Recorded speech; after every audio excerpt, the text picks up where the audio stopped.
मंडळी, बीड जिल्हा गेल्या काही वर्षात वेगवेगळ्या कारणासाठी चर्चेत राहिलाय. कधी खुनाचे खटले तर कधी हत्येचा थरकाप. गेल्या काही काळात बीडमध्ये गुन्हेगारी घटना एवढ्या वाढल्या की त्याला लोकांकडून दुसरं बिहार म्हणलं जातंय. त्यात काही दिवसापूर्वी बीडच्या पिंपळनेर पोलीस ठाण्याच्या हद्दीत माणुसकीला लाजवणारी घटना घडली आहे. त्यामुळे पुन्हा एकदा महाराष्ट्र हादरलाय.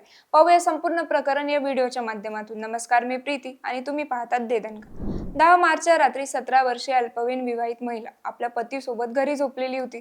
तिचं नुकतंच लग्न झालं. त्यात उन्हाळ्याची रात्र गरम होत असल्याने त्यांनी घराचा दरवाजा हवेसाठी उघडा ठेवला. मध्यरात्री सगळे गाढ झोपलेले असताना आरोपी वैभव पटेकर घरात शिरला. त्याने महिलेचं तोंड दाबून तिला जबरदस्तीने घराबाहेर नेलं. नवरा शेजारी होता, पण त्याला चाहुली लागली नाही. ती ओरडू नाही म्हणून तिचं तोंड दाबलं आणि तो तिला घरातून उचलून गावाजवळच्या नदीकडे घेऊन गेला. तिच्यावर अत्याचार केला. तिने आरडाओरड करण्याचा प्रयत्न केला, पण परत त्यांनी तिचं तोंड दाबलं आणि त्या प्रसंगी तिच्या मदतीलाही कोणी नव्हतं. आरोपी एवढं करून थांबला नाही, तर त्यांनी ती बेशुद्ध, जखमी, हालचाल करू शकत नाही अशा अवस्थेत तिला गावातल्या चावडीत एका लोखंडी पोलला बांधून टाकलं. म्हणजे केवळ गुन्हा नाही, तर तिच्या इज्जतीवर आणखी घाव घालण्याचा प्रयत्न केला. या घटनेनंतर आरोपीच्या भीतीमुळे महिलेने 2 दिवस हा प्रकार कोणालाही सांगितला नाही.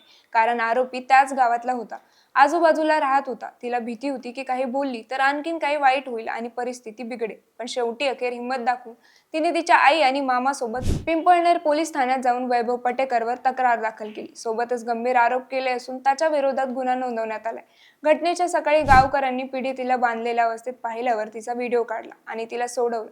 त्यानंतर तिचे नातेवाईक घटनास्थळी पोहोचले. या संबंधीचा व्हिडिओ सोशल मीडियावर व्हायरल झाला. पोलीस प्रशासनाने तातडीने कारवाई करत पीडितेच्या तक्रारवरून पिंपळनेर पोलीस ठाण्याचे सहाय्यक पोलीस निरीक्षक मधुसूदन घुगे यांच्या मार्गदर्शनाखाली संशयित वैभव पटेकर याला ताब्यात घेण्यात आलं. नंतर त्याला अटक करण्यात आली असून पुढील तपास पिंपळनेर पोलीस व पिंक पथकाकडून सुरू आहे. पोलिसांनी आरोपीला न्यायालयात हजर केलं असता त्याला 17 मार्च पर्यंत पोलीस कोठडी सुनावली आणि त्याच दिवशी पुढील सुनावणी होणार आहे. यात सध्या पीडितेच्या पतीने मागणी करत म्हणलं की हे सगळं आरोपी एकटा करू शकत नाही, त्याला आणखी काही लोकांनी मदत केली असणार आहे.